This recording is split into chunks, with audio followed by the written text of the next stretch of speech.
if you're getting this as well, but I'm seeing the topic of flags, nationality and patriotism everywhere at the moment, all across my feeds. It's a big, important and emotional topic that's becoming more and more important for more and more people. My podcast today touches on the history of that very subject. But before we get started, a quick message from this channel's sponsors, Gold Bullion Partners. If you wish to invest in gold and or silver, these are the guys to talk to. They'll guide you through the process personally. They'll let you know what it all means, and they'll make sure it's something that's right for you.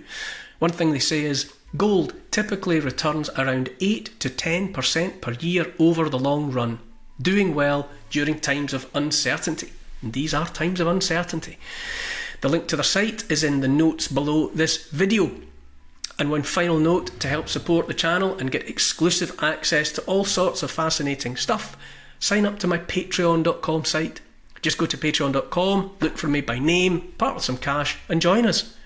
As a member, you get access to an exclusive weekly question and answer session and early access to all my content.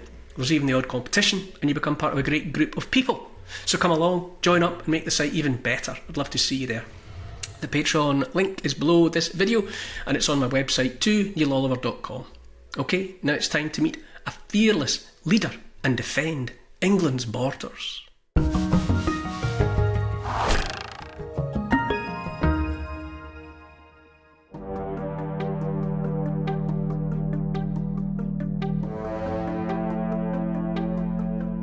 Suitors come calling at her door. The first and most powerful is King Philip II of Spain. Good Queen Bess turns him down. Rebuffed, angry and determined to fight for his religion, he declares war.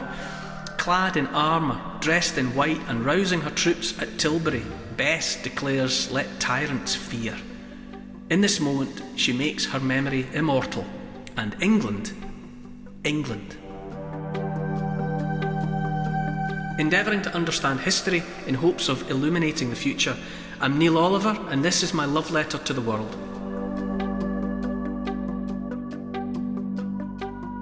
Hi Neil.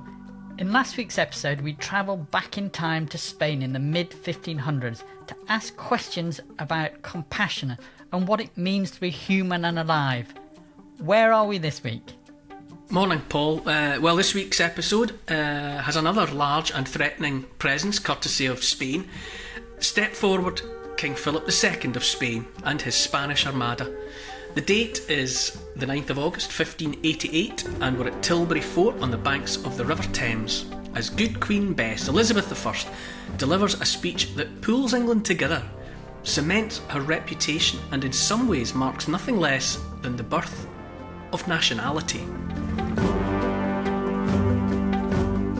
We're at Tilbury Fort, as it was, and to some extent it's still there, Tilbury Fort on the Thames in London, United Kingdom of Great Britain and Ireland. And it's big themes as usual, so it's taking in events in Spain and thinking in Spain, and something to do with the continuing rollout of the consequences of the Reformation, the rivalry and the clash between Catholicism and Protestantism. Basically, the two words to remember are Spanish Armada. Spanish Armada it's always been close to my heart, because I made a television documentary years ago for Irish television. It was about the last treasure ship of the Spanish Armada. It was a galleass, which is a sort of a cross between a sail ship and a galley, rowed by oarsmen. So this galleass, called the Girona, had been involved in the Armada, had been full of wealthy men anyway, and then it sank in the general vicinity of the Giant's Causeway in Northern Ireland. And then I went and spoke to, amongst others, a Belgian diver called Robert Stenuy, who in the 1960s found the galleass Girona and brought all the treasure up from it, a fortune in gold. And so because I had that kind of intimate insight into a single vessel of the Armada and what befell that vessel, and obviously the human beings aboard, it kind of burned its way into my consciousness. It stopped being just a mythical, the Spanish Armada, and became about a few people that I could visualise and empathise with their plight. So I've for long been very close to the Spanish Armada as a legend.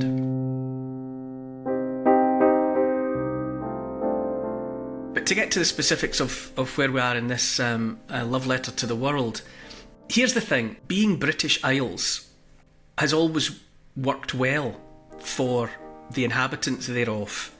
That degree of separation from the larger continent of Europe.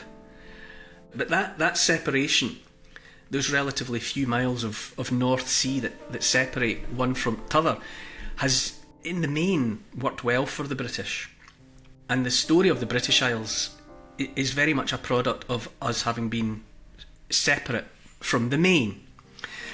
And although obviously we've been separate from mainland Europe for about 8,000 years since the apron strings were cut from the mother continent, you could say, it really only began to crystallise as a notion in the Tudor period under the pen of William Shakespeare.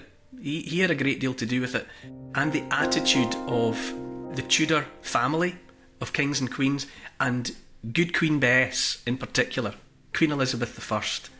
There was a real coming together of a sense of what it meant to be apart. Shakespeare in Richard II, one of the history plays, into the mouth of John of Gaunt, Shakespeare puts those lines about England being the royal throne of kings, this sceptred isle, this fortress built by nature for herself, fortress, something protected, against infection and the hand of war, this precious stone set in the silver sea, which serves it in the office of a wall or as a moat defensive to a house. So Shakespeare's really underlining and drawing a line, literally and metaphorically, around an idea. And what was he doing? Obviously, patriotism is there. He's urging love of country, which for Shakespeare was love of England. But he was also sucking up. William Shakespeare was all about sucking up to royalty, because he needed patronage. He needed, he's a businessman, and he needed money, and he needed their support to live the life he lived and put on his plays and so on. So he was earnestly sucking up to the Tudors, and he was helping the Tudor house, the Tudor line, establish a unity and a dynasty, a dynasty. I always get caught between those two pronunciations. A dynasty and a nation. He was in the business of helping the Tudors forge an idea, because when Shakespeare was writing, the Tudor royal family, it was an upstart house. They had come from pretty much nowhere. They were, in the eyes of many, they had been usurpers to the English throne. The first of them was King Henry VII, Henry Tudor, and he seized the throne famously on Bosworth Field, another moment made immortal by Shakespeare in Richard III. So they hadn't been around for so very, very long. You've got Henry VII, and obviously you've got Henry VIII, and then you've got his son Edward, who doesn't last long, and then there's Mary, and then there's Elizabeth.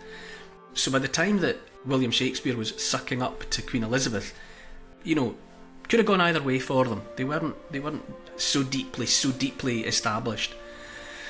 But by the time Shakespeare wrote Richard II, that sceptred isle stuff, Elizabeth, however, had been on the throne for 40 years, four decades in. And she had awoken to, and you might say that the population of England had awoken to by that time, the idea of nation and nationhood. We take it for granted, nation states and all of the rest of it, but like everything else, that idea has to come from somewhere. To some extent, earlier in the story of the royal houses of Europe, they were estates, landed estates, rather than states. It was really all about a dominant family gathering together and trying to keep control of as much land and territory as it could. So they were estates, really. And that transition into the idea of a nation state, that you would have to say by definition also implies ownership by the people. as well as the monarch. Slightly different, nuanced idea. Like all ideas, it has to occur and be pushed by someone. And maybe others would say that with other nations were established earlier by other people, but there's no doubting that what Elizabeth was doing and what say William Shakespeare was aiding and abetting was this idea of England as somewhere apart and somewhere that belongs to all of us, which would be to say that the people that she was addressing, and that we belong to it. England is ours. England belongs to the English, and the English belong to England. And the embodiment, the living embodiment of that is Queen Elizabeth. And so that's the context, that's the world in which Shakespeare was writing. Now, we're talking about the Spanish Armada. We're talking as well about a moment that unfolded at Tilbury Fort on the 9th of August 1588. Elizabeth was 54 when she came to Tilbury Fort on the Thames.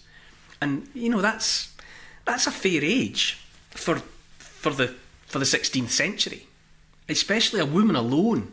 Elizabeth famously ruled alone as the Virgin Queen, and it's impressive in all sorts of ways that she was able to maintain that authority and that control. There was a long sustained campaign to make her beloved in the eyes of the people. Good Queen Bess was that's the creation of some public relations guy somewhere. I don't think it's really what the people instinctively chose to call their queen. I think it's what they were encouraged to call her, to establish her in everyone's mind's eye as a kind of a mother of the nation and so on, and someone with whom you could imagine a degree of familiarity, like she was a member of the family. Dear old Bess.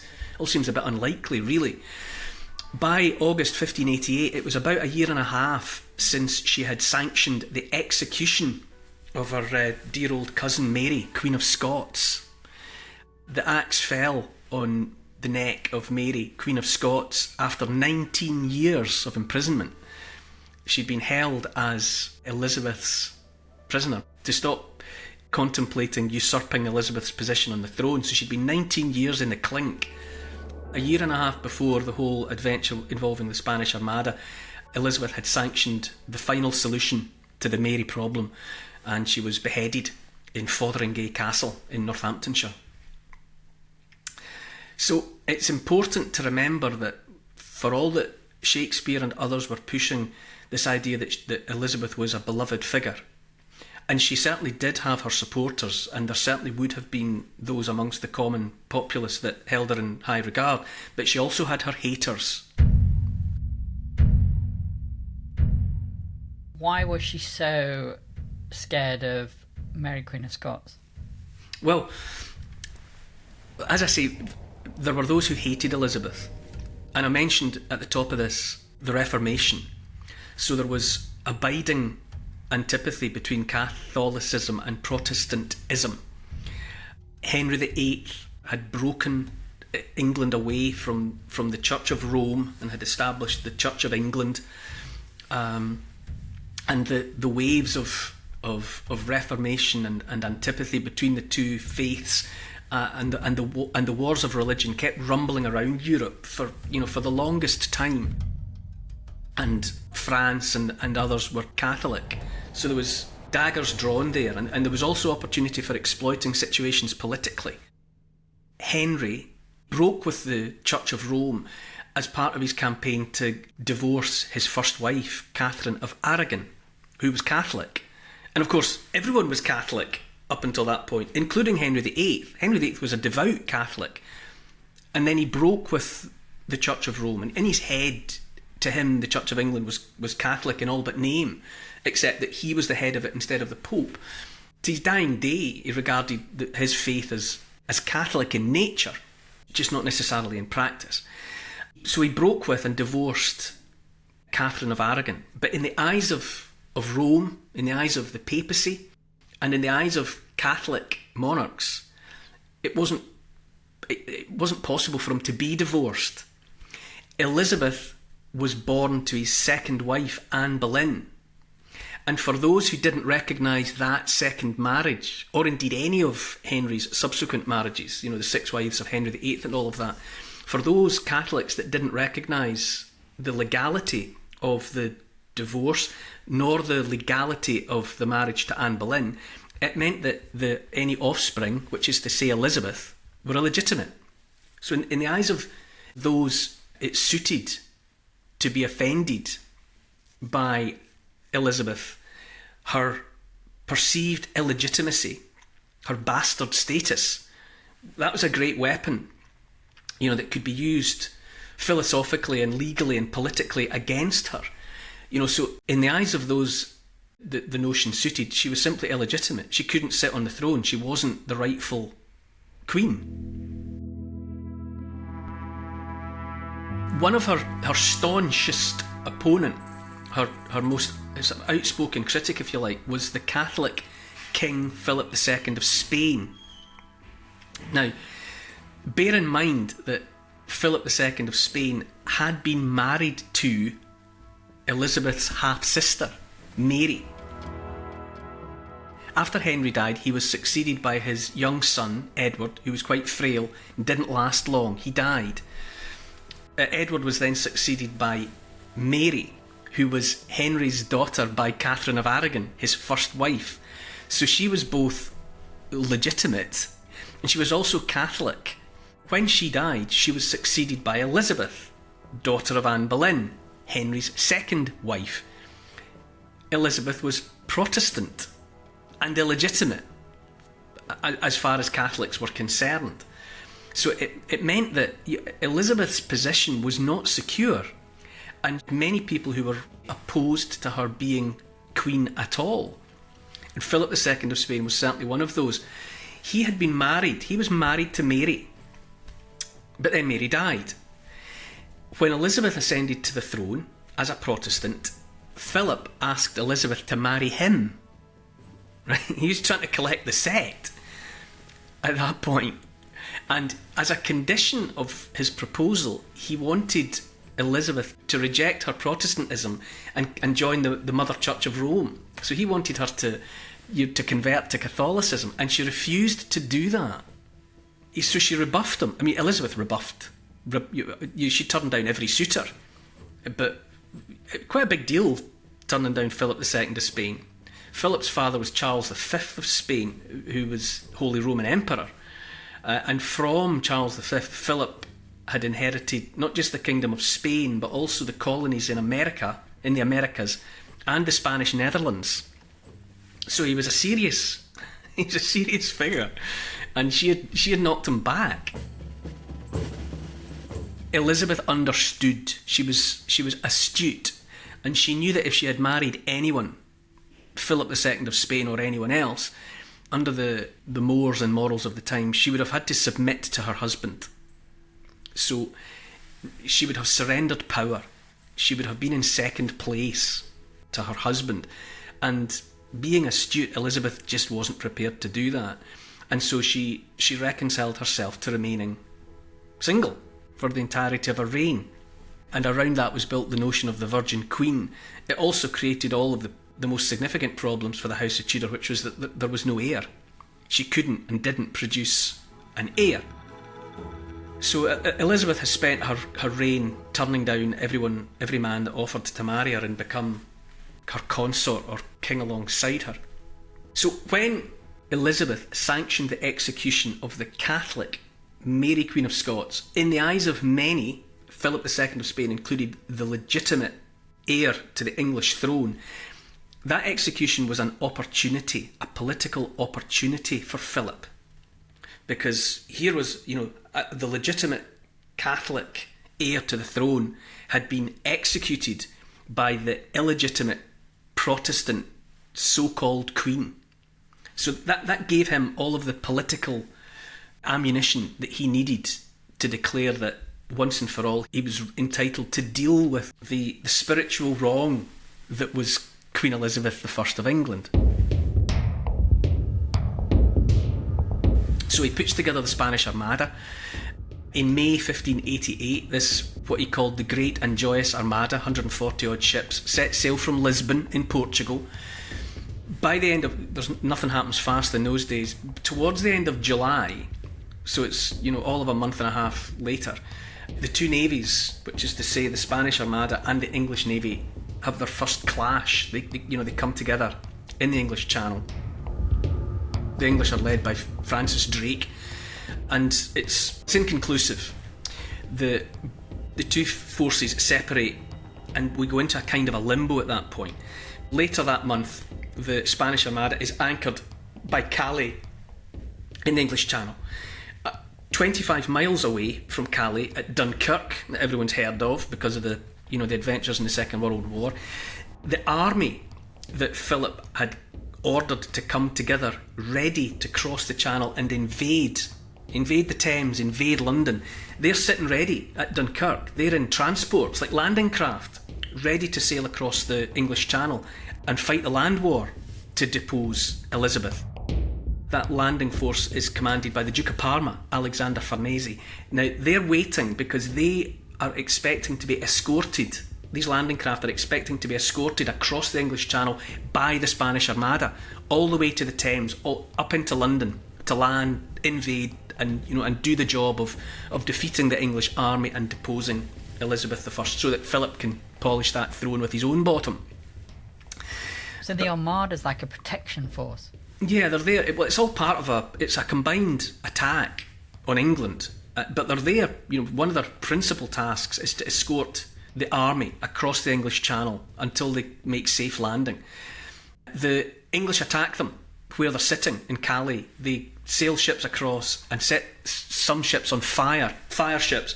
The prevailing wind takes in amongst the Spanish fleet, and many of the Spanish fleet catch fire. So this is disruptive.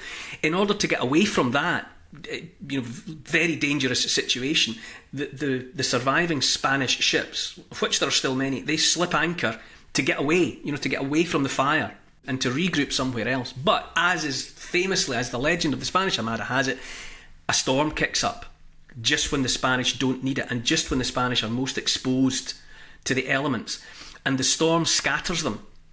Right? It's the Spanish Armada that are at sea and exposed and take the brunt of the storm.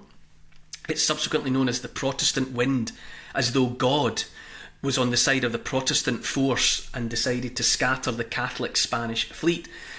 In trying to get away from the storm now, what most of the Spanish Armada has to do is sail around, circumnavigate the British Isles, anti-clockwise, up the North Sea, past Scotland, around the top of Scotland, and past Ireland. Talk about the long way around to try and get back to Spain.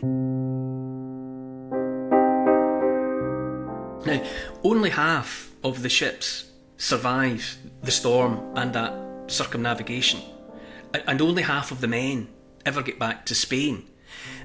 I mentioned the Galleass Girona. That was one of the ships loaded with wealthy Spanish noblemen and their treasure.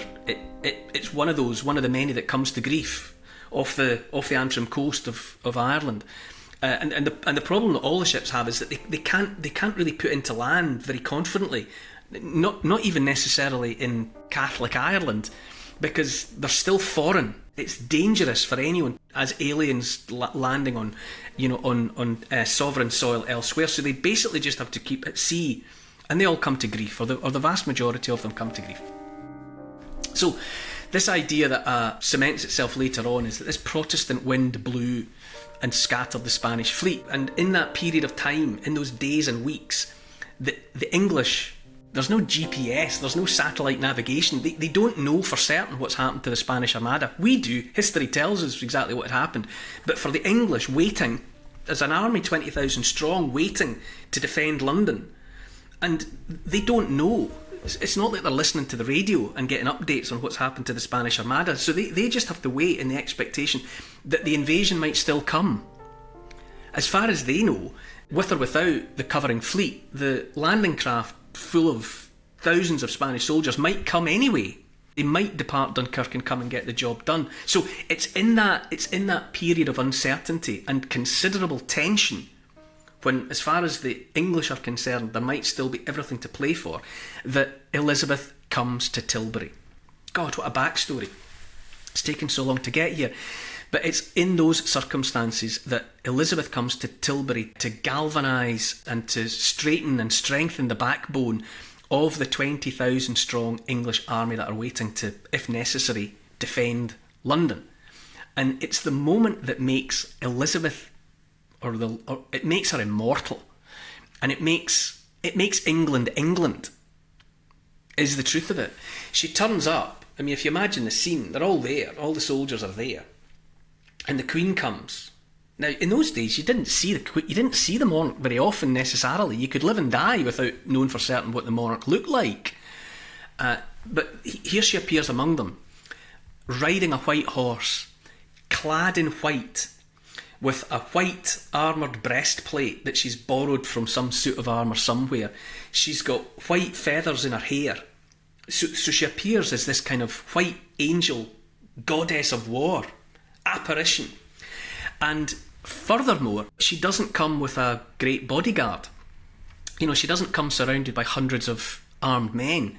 She comes with a tiny escort to underline her confidence in her people and in their love of her.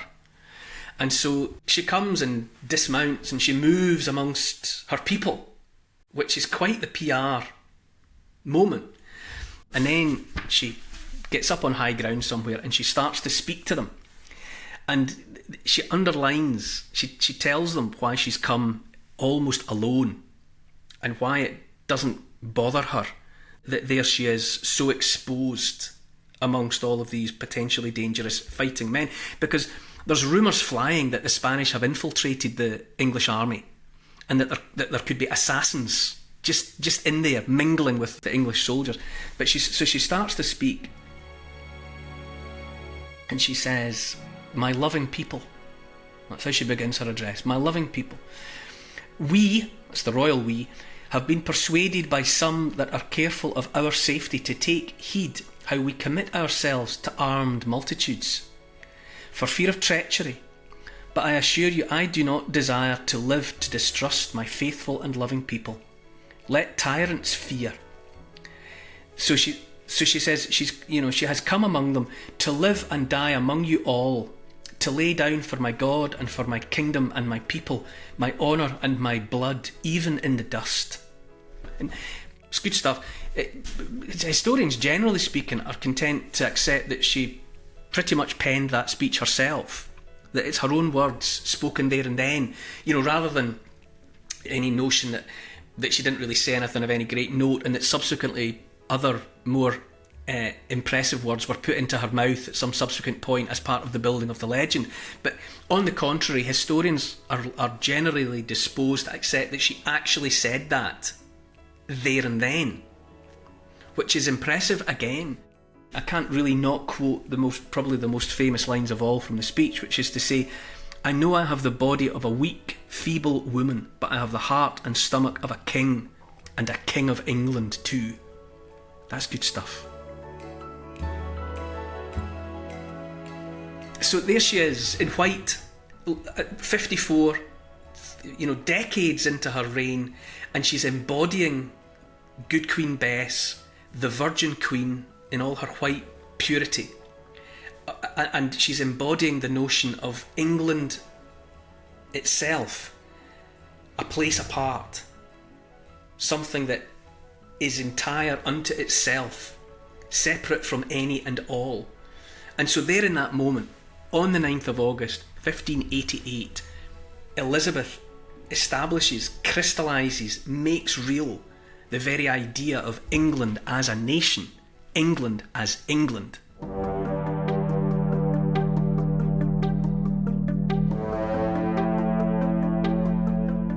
A queen and an emperor, two powerful leaders with lives running parallel to each other, but separated by thousands of miles. They have little contact or concern for each other. But as their long reigns draw to a close, the paths of the people they rule over are about to converge, a seismic shock that realigns the fates and sets the world on a different path. Next time in my love letter to the world. To To help support this podcast and get access to new and exclusive history and comment vodcasts every week, sign up to my Neil Oliver Patreon site. I'd love to see you there. You can check out the Instagram account that's called Neil Oliver Love Letter. My YouTube channel is simply called The Neil Oliver Channel. And to help build this podcast, tell your friends about it, get them listening, and write a review to convince the online crowd to join us. For further reading about these moments in time, you could try my book. It's called The Story of the World in 100 Moments, and it's published by Transworld. Neil Oliver's Love Letter to the World is produced by Paul Ratcliffe and Neil Oliver for Catnip Inc. Music is composed by Milo McKinnon. Social media and YouTube producer is Oscar, CFR. Additional research is by Evie, Lucy and Archie and Teddy. Finance is by Catherine and Trudy. The post-production is by Squared Studios and the graphics are by Paul Plowman. Thanks for listening. This has been a Catnip Inc. Podcasts production.